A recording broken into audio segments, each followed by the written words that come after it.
Welcome to Raaonline. I am Dr. Jay Kumar. Today I am going to take you through the drug therapy of heart failure, one of the most important in cardiovascular system.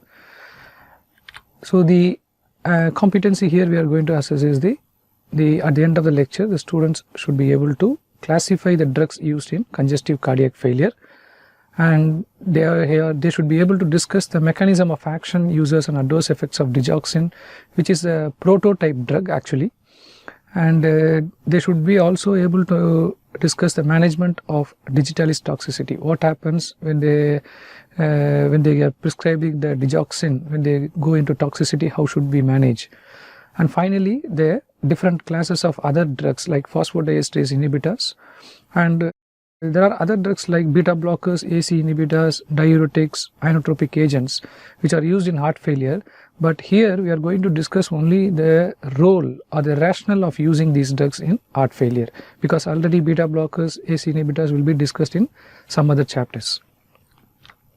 So coming to the introduction, what do you mean by heart failure? So the heart fails. So what is the importance of that? Once the heart fails means it is not going to pump adequate blood to all the tissues.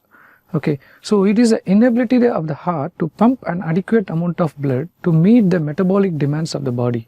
Only if the heart is able to generate the adequate cardiac output, so it is going to supply the blood to the different tissues, brain and other tissues, so that the oxygen requirement will be there, and then the tissues, all the tissues will function properly.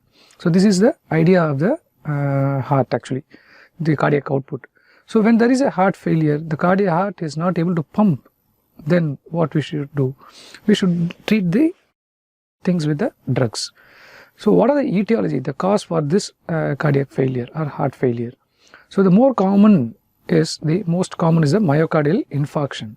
Because if you see, majority of them will have some sort of cardiac problems like hypertension and angina, and then sometimes they will go in for the myocardial infarction.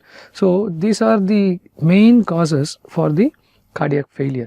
And suppose if there is a severe damage to the myocardium and the myocardial cell in the myocardial infarction, the cell death will happen, and the particular area of the myocardial tissue will get damaged. So there doesn't involve in the process of contraction. So what happens? Naturally, the cardiac pumping effect will be decreased, and as a result the cardiac output will also decrease. So this is what the major etiology. Whereas the hyperthyroidism and anemia, they also one of the cause for the cardiac failure, but these two conditions, they are responsible for the hyperdynamic circulation, so leading to cardiac failure. So that is a high output failure, they will tell you. So this heart failure, usually they say that it is a state of neurohumeral imbalance. What do you mean by that? So there will be a decreased vasodilator or natriuretic or antimitotic mediators. So there will be a decreased these components will be decreased, whereas there will be increase in the vasoconstrictor component or anti-natriuretic component or pro-mitotic mediators. Okay, so there will be an increase in this. So there is a neurohumeral imbalance, and because of that they can lead to heart failure. But now there is a paradigm shift. What they are saying is from neurohumeral inhibition to neurohumeral modulation. So you need to modulate those neurohumeral, what do you mean by the mediators actually. So how do we do that? Either you increase the vasodilator effect, or you give the natriuretic peptides, so increase the natriuresis, that is more sodium excretion, or you can give anti-mitotic mediators, because the mitosis is nothing but the cell division, where in case of myocardial infarction the cells undergo remodeling and lead to some the abnormal myocardial cells will form. Because of that the cardiac pumping efficiency will be decreased. So you need to give anti-mitotic mediators. Okay. And so how will you give to reduce to decrease the vasoconstrictor effect? You can give AC inhibitors and angiotensin receptor blockers, and beta blockers can also be given. Aldosterone antagonist like spironolactone can also be given. So these are the substances which can decrease the vasoconstrictor, or it can play a role as anti-natriuretic factors, or it also inhibit the pro-mitotic mitosis. So coming to the types of heart failure.